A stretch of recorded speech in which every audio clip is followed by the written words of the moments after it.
Welcome to the 10-part Fundamentals of Finance Currency Pro course.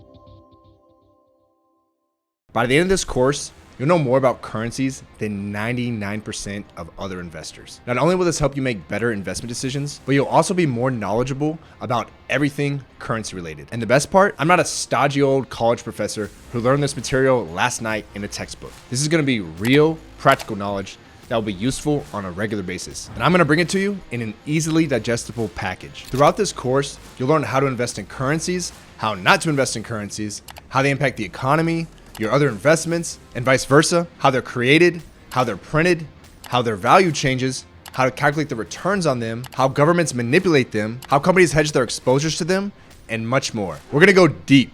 And if there's anything you want to learn that I've missed, let me know and I'll be happy to add it. Also, this is a 10-part course that will roll out over 5 weeks on YouTube. But if you want instant access to the whole course without YouTube ads or anything, check out the link below. Currency Pro Part 1, how to read the value of a currency. Okay, let's start with the basics of how to read the value of a currency. It's not quite as simple as a stock price, where it's just one number. You can read a currency in two ways. And it doesn't have a single absolute value like $100 a share. Its value is always shown relative to a different currency. I think it'll be easiest to explain if I just show you. As I'm recording this, $1 is worth 0.93 euros. Or 1 euro is worth $1.07. These are the same thing. And if you want to go from one to the other, you just divide 1 by the number that's not 1. For example, if you know $1 equals 0.93 euros, and you want to know how many dollars you could get for 1 euro, you just divide 1 by 0.93 and you get 1.07 or $1.07.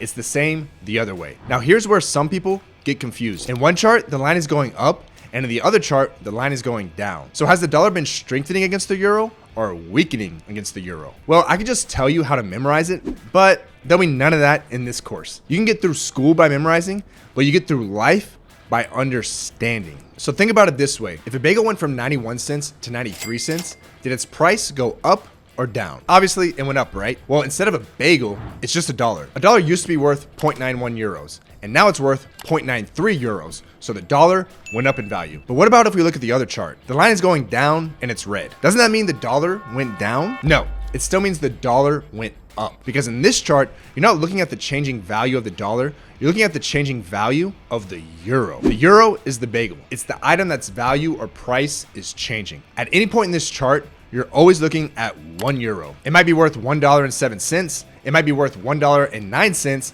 but it's always 1 euro. So that means you're looking at how the euro's value changed. Now it makes sense that the line went down, because the euro went down against the dollar. Since currencies are always shown relative to another currency, by definition, if the dollar strengthened against the euro weakened against the dollar, and vice versa. That's the simplest way I can think to explain it. But I'll also share with you the way that my geeky math brain always likes to think about it. Let's take a hard example. In this chart, has the dollar been strengthening or weakening against the yuan this year? Well, it's instantly harder when you ask it that way because the chart is actually showing the yuan's value. But I'm asking you about the dollar's changing value. With my method though, it doesn't really matter. I always just think to myself though, regardless of what chart is shown, okay, did the dollar strengthen or weaken? Well, it used to cost 15 cents to buy a yuan. Now it only costs 14 cents to buy a yuan. I guess the dollar got stronger because it can buy more than it used to. What if I asked you if the yuan was strengthening or weakening? It's the same logical thought process. I simply think to myself, well, a yuan used to buy you 15 cents.